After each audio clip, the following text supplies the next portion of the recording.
1 Kings chapter 18. Ito yung ultimate showdown. Sa isang panig, nasa itaas tayo ng bundok at makikita natin ang mga propeta ni Baal na may dalang offering. Sa kabilang panig naman, may isang nag-iisang propeta, si Elijah. Nandoon ang buong bansa ng Israel at tinalikuran nila ang Diyos. Sinabi ni Elijah sa kanila na bumalik sila sa Diyos at mag-showdown sila. Kung sinong Diyos ang sasagot sa pamamagitan ng apoy, siya ang paglilingkuran natin. Kaya naman ang mga propeta ni Baal, sinimulan nilang magtawag ng apoy pero walang nangyari. Pagkatapos, humakbang si propeta Elijah para sa pinakamalaking mic drop sa kasaysayan. Humingi siya ng apoy mula sa langit. Bumagsak ang apoy mula sa langit at tinupok ang sacrifice. Lahat ay nag-cheer at nagsabi na ang Panginoon ang totoong Diyos. Isa itong mountaintop moment. At ang buhay Kristiyano ay puno ng mga ganitong mountaintop moments. 2 linggo na ang nakalipas nung conference natin habang kinakanta natin yung kanta tungkol sa kadakilaan ng Diyos. Para sa ilan sa inyo, napakagandang mountaintop moment noon. Halimbawa, kapag nagdarasal ka at sumasagot ang Diyos sa pamamagitan ng milagro. O kapag naligtas ang mahal mo sa buhay. O kapag nag-provide ang Diyos sa'yo. Lahat ng iyon ay mga mountaintop moments. Pero pagkatapos ng isang chapter, ang parehong propeta ay nasa valley na, depressed, nag-aalala sa buhay, at hinihiling sa Diyos na kunin na ang buhay niya. Ang buhay Kristiyano ay may ganitong tensyon. At kailangan nating magpakatotoo na may mga valley moments talaga sa buhay natin. Minsan pakiramdam natin hindi sinasagot ang ating mga panalangin at sobrang bibigat ng mga bayarin at masakit ang report ng doktor. Ang buhay Kristiyano ay paglakad sa pagitan ng mountaintop at ng valley. Sa katunayan, isa ito sa pinakamalaking burden na dala-dala ni na Pastor James at Pastor Kate. Sa laki ng simbahan natin, bawat linggo ay may mga taong nakakaranas ng mountaintop moment habang mayroon din namang mga taong dumadaan sa pinakamahirap na panahon sa valley. Kailangan nilang magpastor sa simbahan na kumakausap at naglilingkod sa dalawang sitwasyong ito. Sabi nga ng evangelist na si J. John, tayo ay mga Easter Sunday people na nabubuhay sa isang Good Friday world kung saan madalas ay parang Saturday ang pakiramdam natin. Sinabi ni Apostle Paul sa 2 Corinthians na inilagay ng Diyos ang makalangit na kayamanang ito sa mga garapon na gawa sa putik o jars of clay. Minsan, kitang-kita na napakaganda ng kayamanang ito. Pero sa ibang araw, pagtingin natin sa salamin, ang nakikita lang natin ay ang marupok na jar of clay. Kaya paano ba tayo dapat lumakad sa buhay na ito sa pagitan ng mountaintop at valley habang pinapanatili ang ating layunin at direksyon? Naniniwala ako na ang sagot ay matatagpuan sa Hebrews 6:19. Ang pamagat ng aking mensahe ngayon ay Hope, an anchor for your soul. Ano nga ba ang isang anchor? Kapag ang barko ay dadaanong o hihinto, nagbababa ito ng angkla sa seabed para hindi ito matangay ng agos o ng mga alon. Sabi sa Biblia, ang pag-asa o hope ay dapat maging parang angkla para sa ating kaluluwa. Kapag naging napakahirap na ng buhay at natutukso tayo sa gitna ng tension, hindi tayo basta-basta matatangay ng alon. Kaya lang, ang problema ay kung paano natin ginagamit ang salitang hope sa pang-araw-araw na usapan. Ang version natin ng hope ay hindi naman talaga nagbibigay ng seguridad. Halimbawa, kapag nag-book ka ng holiday para sa susunod na buwan, tiningnan mo ang weather at sinabing, sana maging maganda ang panahon. O kaya kapag sinabi mong, sana manalo ang England laban sa Argentina. O kapag pupunta ka sa restaurant, at sinabi mong pinaglaanan mo ng sapat na oras ang traffic at umaasa kang sapat na iyon.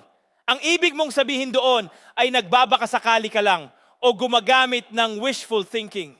Ang ganitong uri ng pag-asa ay hindi maaaring maging angkla. Ngunit hindi ganyan ang kahulugan ng hope sa Biblia. Sabi sa Hebrews 11:1, faith is the substance of things hoped for. Ibig sabihin, ang faith at hope ay iisa. Kung ang bakal ay matibay at ito ang substance ng piano stand. Kaya nitong hawakan ang piano dahil bakal ang substance nito. Sa parehong paraan, faith ang substance ng hope. Ang pagkakaiba lang ay ang faith ay tungkol sa kasalukuyan at ang hope ay tungkol sa hinaharap. Kung pagsasama-samahin natin ang mga talata sa Biblia, makukuha natin ang dalawang definition na ito. Ang faith ay ang tiwala at katiyakan sa isang bagay na totoo ngayon. Kahit hindi natin ito nakikita, na nag-uudyok sa atin na kumilos agad tulad ng pagsamba. Ang hope naman ay ang katiyakan at tiwala sa isang bagay na magiging totoo sa hinaharap, na nag-uudyok sa atin na mamuhay ng nakaharap sa harap o facing forward. Ngunit ano ba sa buhay na ito ang sapat na secure para masabi mong siguradong mangyayari sa hinaharap? Sabi nga sa Book of James, hindi mo alam kung ano ang mangyayari bukas o kung buhay ka pa nga ba. Ang magandang balita ay nangako ang Diyos ng dalawang pag-asa na maaari nating asahan ng may buong katiyakan. Ang una ay ang ating eternal hope at ang ikalawa ay ang ating present life hope. Ang dalawang ito ang magbibigay sa atin ng lakas na mamuhay ng nakaharap sa harap. Simulan natin sa una, ang ating eternal hope. Sabihin nating lahat, I have an eternal hope. 2,000 taon na ang nakalipas, ang isang lalaking nagngangalang Jesus ay ipinako sa krus sa Israel ng mga Romano. Ito ay isang historical fact na may sapat na empirical data upang patunayan. Ngunit naniniwala ang mga Kristiyano na si Jesus ay hindi lang basta tao, kundi anak ng Diyos. At siya mismo ay Diyos na huling pahayag ng kung sino ang Diyos. Nang mamatay siya sa krus, binayaran niya ang presyo para sa ating mga kasalanan. Sa ikatlong araw ay muling nabuhay siya at tinalo ang kamatayan. Dito nagsimula ang plano ng kaligtasan ng Diyos. Ang unang bunga o first fruits ng kaligtasan na ito ay ang kapatawaran ng kasalanan, panunumbalik ng relasyon sa Diyos at bagong buhay para sa sinumang naniniwala. Kapag nililimitahan natin ang ebanghelyo, nagiging mababa ang ating pananaw sa buhay Kristiyano dahil marami tayong nakakaligtaan. Nagiging tungkol na lang ito sa sarili natin, tulad ng kung ano ang gagawin ko, kung may plano ba ang Diyos para sa akin at kung ligtas ba ako. Ngunit ang kaligtasan ay hindi lang para sa iilang tao na makapasok sa langit. Sabi sa Colossians, si Jesus ay una sa lahat ng bagay at sa Kanya ang lahat ay nananatiling buo. Siya ang ulo ng simbahan at sa pamamagitan niya ay pinagkasundo ang lahat ng bagay sa langit at sa lupa sa pamamagitan ng kanyang dugo sa krus. Ang plano ng Diyos sa kaligtasan ay hindi lang para sa iilang tao, kundi upang iligtas at i-redeem ang lahat ng bagay. Kapag tinanggap natin siya, sumasama tayo sa pinakamalaking rescue mission sa mundo. Ang ating eternal hope ay ang pagliligtas ng Diyos sa lahat ng bagay. Sabi sa Romans 8:17, ang buong nilikha ay naghihintay ng may pananabik sa araw na palalayain sila mula sa pagkabulok at kamatayan upang sumama sa kalayaan ng mga anak ng Diyos. Kung nauunawaan natin ang kaligtasang ito, mamumuhay tayo ng may mas malaking pananaw tungkol sa Diyos. Ang ating eternal hope na ito ay may 5 katangian o features. Ating isa-isahin ang mga ito upang makita kung paano gumagawa ang Diyos sa kanyang salita. Ang unang feature ng ating eternal hope ay ang bagong buhay na bukas para sa sinumang nagnanais nito. Sabi sa 2 Corinthians 5:17, kung ang sino man ay kay Kristo, siya ay bagong nilalang, ang lumipas ay wala na at ang bago ay dumating na. Ang buhay Kristiyano ay hindi pagpilit sa iyong sarili na sumunod sa Diyos, kundi ang pagkakaroon ng isang bagong nature na buhay para sa Diyos. Sabi sa John 1:12, sa lahat ng tumanggap at naniwala sa Kanya, binigyan niya sila ng karapatang maging mga anak ng Diyos. Huwag ka nang mag-isip kung mahal ka ba ng Diyos o kung sasagutin niya ang mga panalangin mo dahil ikaw ay kanyang anak at hindi kanya iiwan. Ang ikalawang feature ay ang bagong buhay na ito ay walang hanggan o eternal.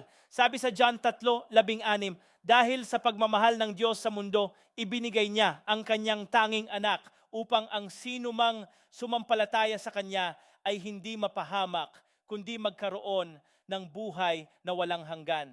Para sa ating mga Kristiyano, ang kamatayan ay pintuan lamang patungo sa buhay na walang hanggan. Kahit masakit na maiwan ng mga mahal natin sa buhay, ang katotohanan ay nabubuhay sila magpakailanman. Maaaring iniisip ng iba na kung mabubuhay tayo ng walang hanggan, baka maging matanda at mahina tayo. Ngunit hindi iyon ang sabi sa Biblia. Ang ikatlong feature ng pagliligtas ng Diyos ay ang pagkakaroon natin ng bagong maluwalhating katawan na hindi kailanman mabubulok. Sabi sa 2 Corinthians 5, 1-4, habang tayo ay nasa makalupang katawan, tayo ay nagbubuntong hininga at nagnanais ng ating bagong katawan upang ang mortal na katawan na ito ay lamunin ng buhay. Ang kamatayan ay lalamunin ng buhay at bibigyan tayo ng Diyos ng bagong katawan. Albi, gusto kong makita ang litrato mo na may 12-pack sa maluwalhating katawan na ito.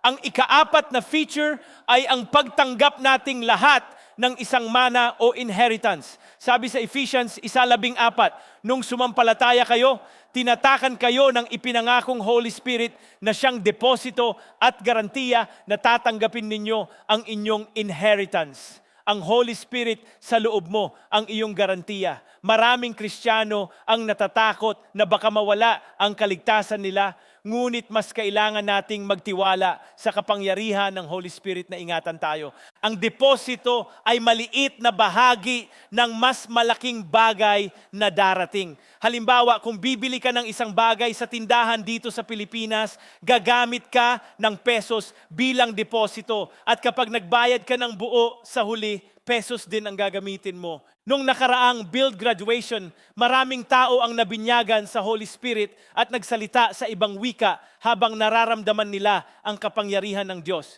Iyon ay maliit na bahagi pa lamang ng ating buong inheritance. Dahil ang ating buong inheritance ay ang Diyos mismo. Balang araw, makikita natin siya ng mukhaan at mararanasan natin ang kanyang buong kaluwalhatian magpakailanman. Gusto ko ang kwento sa Exodus chapter 33 kung saan sinabi ni Moses sa Diyos, ipakita mo sa akin ang iyong kaluwalhatian. Sinabi ng Diyos na walang taong makakakita sa kanyang mukha at mabubuhay, ngunit inilagay niya si Moses sa cleft ng bato at tinakpan ng kanyang kamay. Nang dumaan ang Diyos, inalis niya ang kanyang kamay at nakita ni Moses ang kanyang likod. Ang ating inheritance ay ang makita ang kanyang mukha ng mukhaan at ito ay garantisado. Kung nararamdaman mo na parang lumalayo ka na sa Diyos, hinihimok kita na lumuhod at humingi ng sariwang ugnayan at bautismo ng Holy Spirit. Kapag naramdaman mo ang kapangyarihan ng Holy Spirit at na-realize mo na ito ang iyong inheritance, babaguhin nito ang lahat. Ang ikalimang feature naman ay ang paglikha ng Diyos ng bagong langit at bagong lupa. Gagawin ng Diyos na bago ang lahat ng bagay. Hindi lang tayo mamamatay at pupunta sa langit, kundi sa huli ay bababa ang langit sa lupa at maninirahan ang Diyos kasama natin magpakailanman. Inilalarawan ito sa Revelation 21 kung saan sinabi na nakita ang isang bagong langit at bagong lupa dahil nawala na ang lumang langit at lupa. May narinig na malakas na boses mula sa trono na nagsasabing, ang tahanan ng Diyos ay nasa piling na ng kanyang bayan. Siya ay maninirahan kasama nila at sila ay magiging kanyang bayan. Papahirin niya ang bawat luha sa kanilang mga mata at wala ng kamatayan, kalungkutan, pag-iyak o sakit dahil ang mga dating bagay ay lumipas na.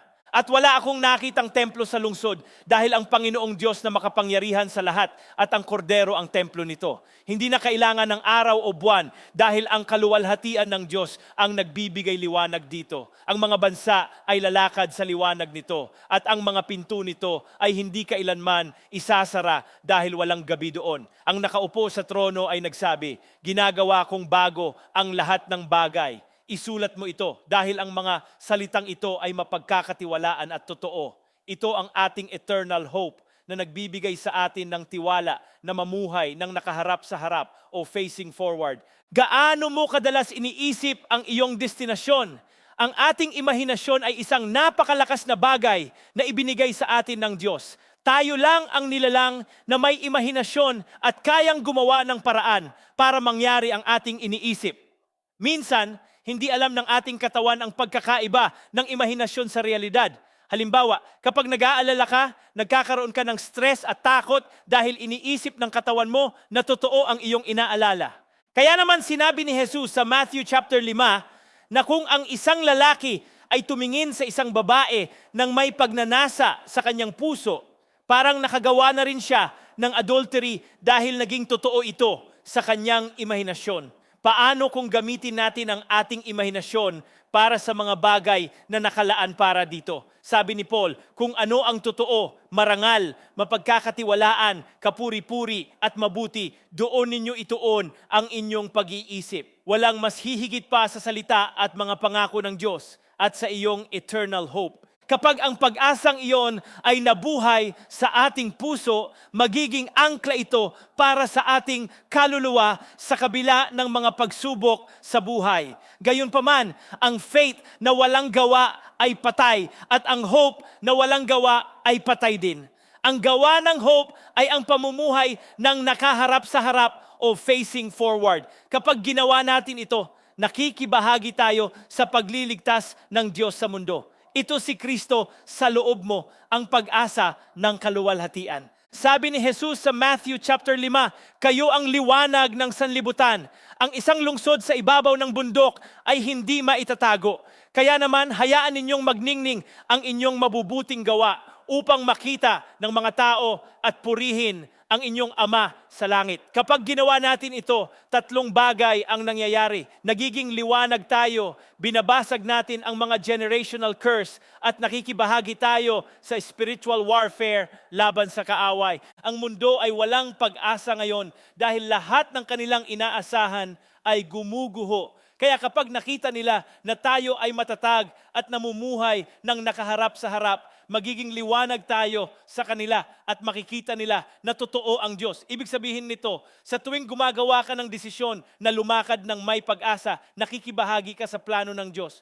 Halimbawa, kung isa kang business owner dito at pinili mong patakbuhin ang iyong negosyo ng may katapatan sa kabila ng korupsyon, nakikibahagi ka sa plano ng Diyos. Sa pamamagitan nito, nagiging liwanag ka at binabasag mo ang mga generational curse. Kung isa ka namang lalaki na nahihirapan sa kasal, ngunit piniling manatiling tapat sa iyong asawa sa hirap at ginhawa, ginagawa mo rin ang parehong bagay. Sinasabi mo sa kaaway na talo siya at nagwawagi ang Diyos sa iyong buhay.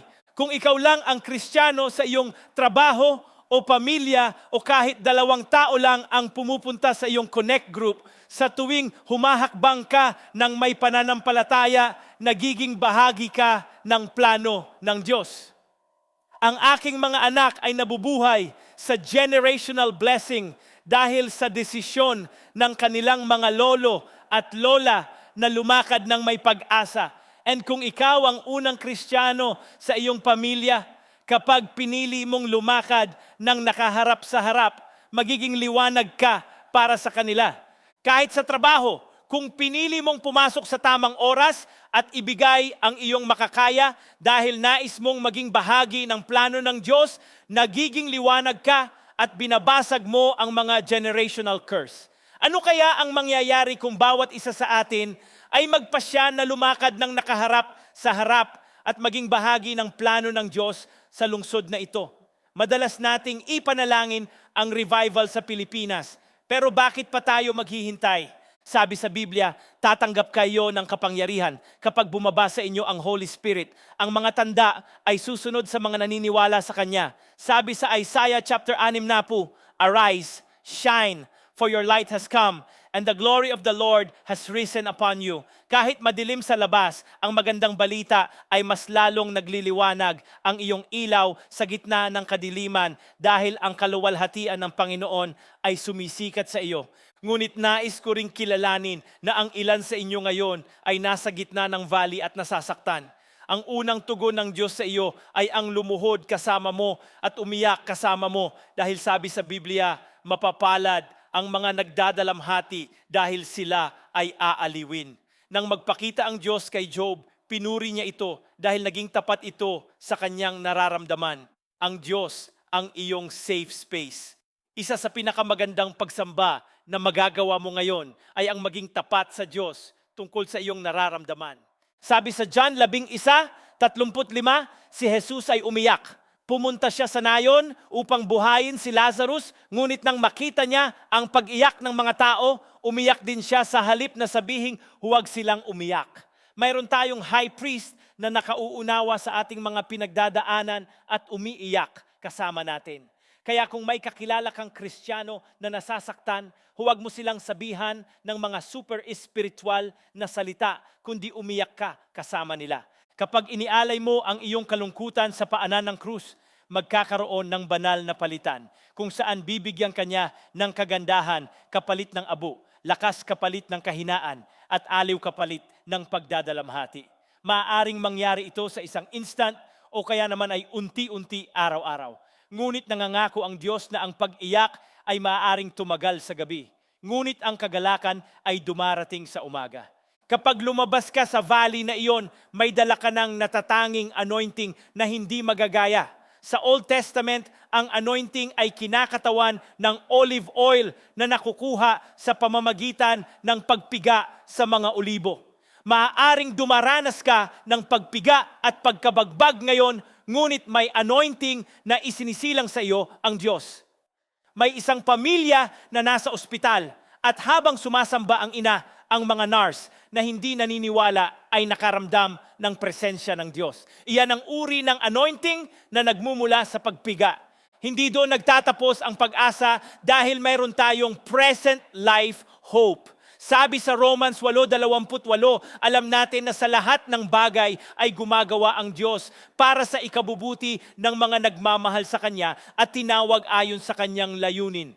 Ang Diyos ay gumagawa sa lahat ng bagay para sa iyong ikabubuti, kasama na ang kalungkutan, kamatayan, pagkakamali at kabiguan.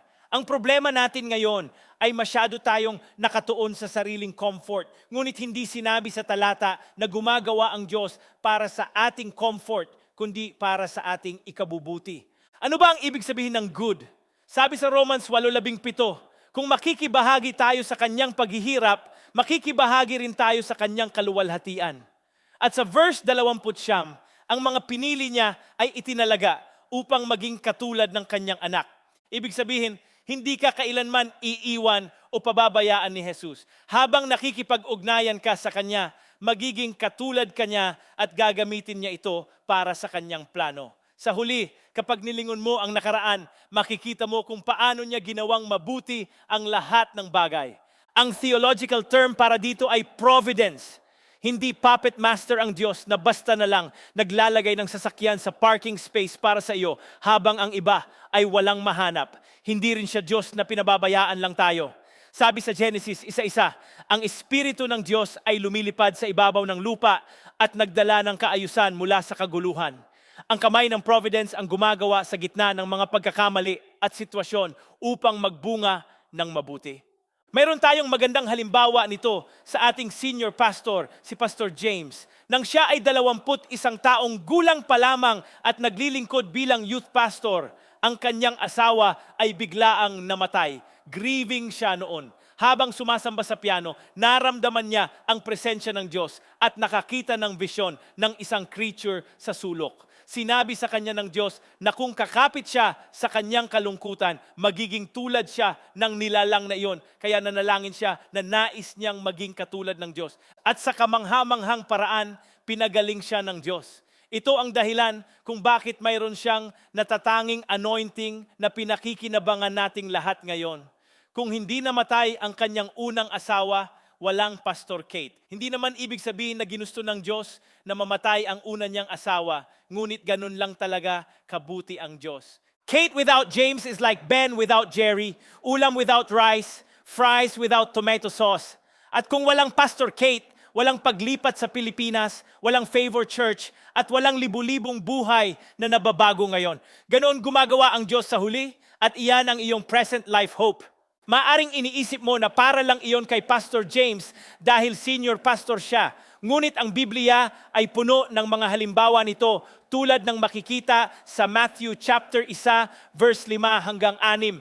Ito ay isang genealogy o listahan ng mga ninuno na kadalasang nilalagpasan ng mga tao. Ngunit sinimulan ni Matthew ang kanyang ebanghelyo sa genealogy na ito upang patunayan na ang Messiah ay mula sa linya ni David at Abraham. Karaniwan ay mga lalaki lang ang nakalista dito maliban sa 5 babae, sina Tamar, Rahab, Ruth, Bathsheba at Mary. Isang halimbawa si Ruth. Si Naomi at ang kanyang asawa ay lumipat mula sa Israel patungong Moab kasama ang their 2 anak na lalaki na nag-asawa kina Ruth at Orpah. Ngunit namatay ang ama at ang 2 anak na lalaki, kaya naiwang naghihirap ang mga babae. Nang magkaroon ng gutom, nagpasya si Naomi na bumalik sa Israel at sinabi ni Ruth na ang Diyos ni Naomi ay magiging kanyang Diyos. Kalaunan, si Ruth ay nagtatrabaho sa bukid upang mamulot ng mga natitirang butil ng trigo para sa mga mahihirap sa ilalim ng init ng araw. Kung tatanungin mo si Ruth noon, sasabihin niya na hindi naman ganito ang inaasahan niyang mangyayari sa kanyang buhay. Nararanasan mo rin ba ito ngayon? Kung saan sinasabi mo na hindi naman dapat ganito ang nangyari sa buhay mo. Ngunit pinakilos ng Diyos ang isang lalaking nagngangalang Boaz upang pakasalan si Ruth kahit siya ay isang dayuhan at balo. At sa pamamagitan ng kasal na iyon, naging lola siya ni King David kung saan nagmula ang Messiah. Kaya mayroon tayong 2 pag-asa ngayon. Ang una ay ang ating eternal hope na ang Diyos ay nagliligtas sa lahat ng bagay at nakikibahagi tayo sa kanyang plano. Ang ikalawa ay ang ating present life hope na ang lahat ng bagay ay gumagawa para sa ating ikabubuti. Sa pamamagitan nito, maaari tayong lumakad ng nakaharap sa harap o facing forward dahil mabuti ang Diyos. Ngayon ay magtatalaga tayo ng oras para sa ministry. Kung naramdaman mo ang ugnayan ng Diyos sa sermon na ito at nais mong maging anak ng Diyos na may eternal hope at present life hope, bukas ang pinto para sa iyo. Baka iniisip mo na marami kang nagawang pagkakamali o kaya ay lumayo ka sa Diyos at nahihiya ka nang bumalik. Ngunit tatanggapin ka pa rin ng Diyos dahil hindi niya ipinagkait ang kanyang sariling anak para sa ating lahat. Kung nais mo ang pag-asang iyon, 3 bagay lang ang kailangan mong gawin. Magsisi, manampalataya at tanggapin ang regalo ng walang hanggang buhay. Ang pagsisisi ay ang pagpapasya na talikuran ang pamumuhay para sa sarili at piliin ang pamumuhay para sa plano ng Diyos kung saan si Jesus ang Lord. Ang pananampalataya ay ang paniniwala na si Jesus ay Diyos na namatay sa krus para sa ating mga kasalanan at muling nabuhay. At ang pagtanggap ay ang pagbubukas ng puso para sa kanyang kapatawaran at Holy Spirit bilang kanyang anak. Habang nakayuko ang lahat, itaas mo ang iyong kamay kung nais mong tanggapin ang pag-asang ito. Isang malaking pribilehiyo na ipanalangin kayo ngayon. Sabay-sabay nating ipagdasal ito ng may pananalig. Lord Jesus, salamat po na kayo ay Diyos at naniniwala akong kayo ay namatay sa krus para sa aking mga kasalanan. Ipinananalangin ko pong tanggapin ang bagong buhay at kapatawaran na ibinibigay ninyo ngayon. Punuin niyo po ako ng iyong Holy Spirit upang mamuhay ako ng nakaharap sa harap at maging bahagi ng iyong plano sa pagliligtas. Salamat po na ako ay iyong anak na ngayon, kayo ang aking ama at kayo ay mabuti. Amen. At kung ipinagdasal mo ang panalangin iyon, lumapit ka mamaya pagkatapos ng service upang malaman ang mga susunod na hakbang para sa iyo. Malaking pribilehiyo na makasama kayo sa bagong simula na ito. Kung kayo naman ay nanonood online, mag-send lang kayo ng mensahe sa chat at gagabayan namin kayo.